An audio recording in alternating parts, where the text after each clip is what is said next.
Japanese video games really are wild things. I mean, so wild that there was once a time when publishers didn't want to bring them outside of Japan. These days, video game localization is common. 2017, you have stuff like Nier Automata, Neo, Persona 5, Yakuza 0, and even Fire Emblem Echoes, all getting a worldwide release. Hell, even this got released outside of Japan.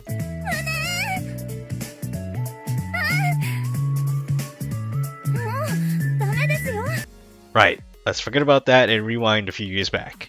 So it's 2007. You have Capcom, a Japanese game company, pumping out re-releases such as the Street Fighter Alpha Anthology and the Mega Man X Collection. However, among the re-releases, there's a few new IPs they've put out. Dead Rising, Okami, and Lost Planet. And boy, do I love me some Lost Planet. It's like Monster Hunter with giant robots and guns. How could you say no to that? To summarize, you basically hunt down these things called Acrid, while trying to survive the harsh cold, or as the game calls it, extreme condition.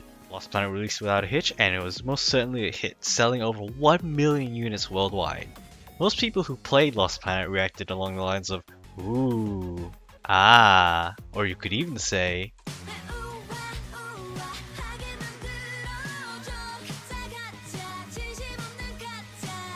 then, 4 years later, Capcom pumps out Lost Planet 2 with an almost worldwide simultaneous release. North America and Europe get on May 11, 2007, while surprisingly Japan gets on the 20th. It improves on almost every aspect of the first game. Rather than the harsh, cold snow of Lost Planet 1, you get a planet brimming with plant life, which are both friendly and hostile, though mostly hostile. On top of this, there's more focus on the multiplayer as well. 1.5 million units were sold by the end of 2010. We've had fun. It was only up from here. Hold up. Wait a minute.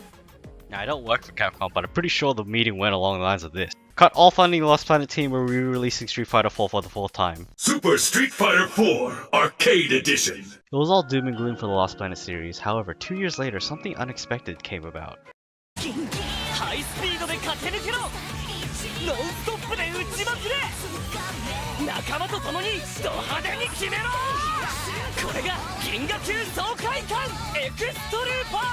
Capcom.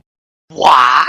An anime spin-off of Lost Planet for the PS3 and 3DS, it's a dream come true! Seriously though, they have an all-star staff working on this thing. Resident Evil 5 director Yasuhiro Ampo, Monster Hunter team's Shintaro Kojima, and Dai Sato of Ghost in the Shell and Eureka 7 fame wrote the story. Holy shit! Hell, Satelight, the animation studio who made Log Horizon and Bodacious Space Pirates, animated the opening for X Troopers. These were getting a little grim, but it's all alright. What?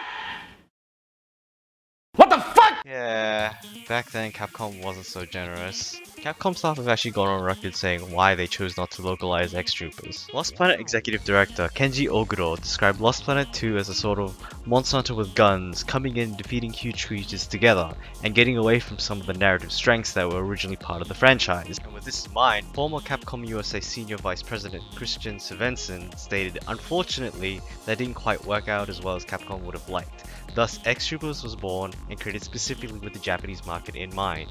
Very specifically with the Japanese market in mind. Adding to this, X Troopers was born from not being able to marry the series plot and multiplayer features of Lost Planet into a coherent experience. Rather than trying to get both the plot and multiplayer aspects of Lost Planet into one game, the development team decided to split it into two. As for what became of the game focusing on plot, I'll get to that mess later.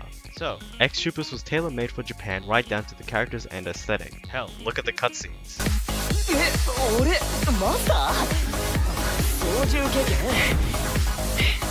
一切ない悪いか了解銀ギラサポートします行くぞ銀ギラ一番ボスだ了解ですマスター People are constantly praising Persona 5 for its unique style, but it's absolutely criminal that something like this flew under the radar. Well, if Capcom says no at first, if it's a huge success in Japan, they'll definitely want to release it worldwide to increase profits. Right? Let's take a quick look at November 19th to November 25th, the week of X Troopers release in Japan. It has anime aesthetics, and it was made for both the PS3 and 3DS. What possible reason?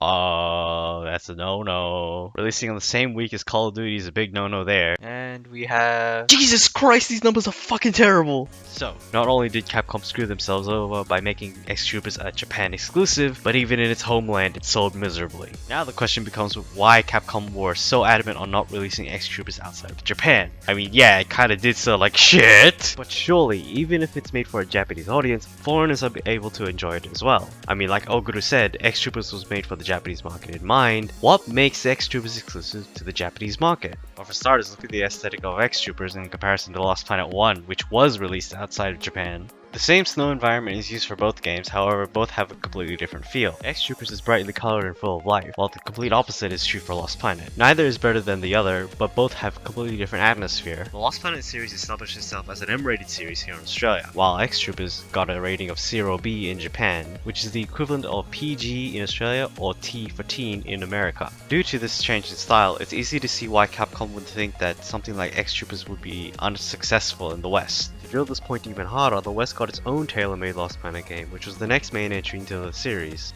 Lost Planet 3, the game highlighting Lost Planet's story aspect. Lost Planet 3 was developed by an American developer, Spark Unlimited, which made great hits such as...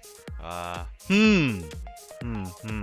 they made Legendary. To keep the video short, Lost Planet 3 was garbage. The move to focus on story rather than gameplay was alright, but moving from this...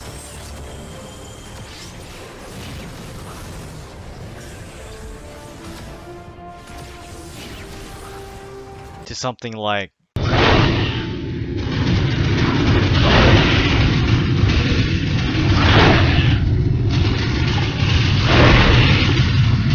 Capcom's decision to release something like Lost Planet 3 over X Troopers shows what they think the Western market wants. I'm not just hating on Lost Planet 3 randomly either. In terms of the main series, Lost Planet 3 sold an all-time low, only selling 300,000 in comparison to Lost Planet 1 and 2's 1 million. On top of having problems with the target market, X Troopers itself had some issues that made it difficult to translate. The cutscenes themselves are a glaring issue when it comes to localization.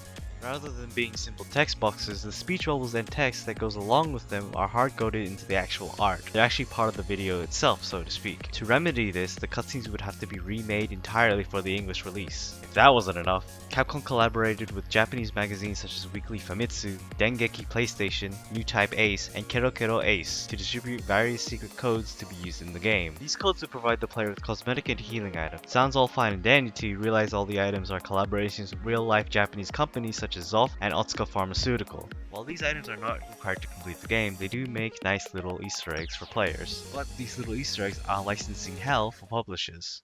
It really is unfortunate that X Troopers didn't hit off. From just playing X Troopers myself, it's very clear that a lot of passion and work went into the project and that the staff care deeply for the game. To show their love for the game, the dev team released multiple books containing concept art and artwork from the designers were released. On the third anniversary of X Troopers' release, composer Yasuma Kitagawa made a new piano piece based on the song Starry Conversation called Starry Conversation The Morning. Hell, for the fourth anniversary, Kitagawa released a remix album of X Troopers containing new and remixed songs and the complete OST, and that was only last year in 2016. Kitagawa and Mita have always put something out for every anniversary of X Troopers. Their dedication speaks volumes on just how much of a passion project X Troopers really was. They've never missed a year, and I'm excited to see what they'll do for 2017. I'm glad these days more and more Japanese games are being published for the world to enjoy, but X Troopers is a reminder of the missed opportunities of yesteryear. While there were reasons as to why X Troopers wasn't published outside of Japan, Capcom ultimately chose not to put in the effort, which is a shame because X Troopers is reminiscent of those classic Capcom arcade titles such as Tech Romancer and Rival Schools for the Dreamcast,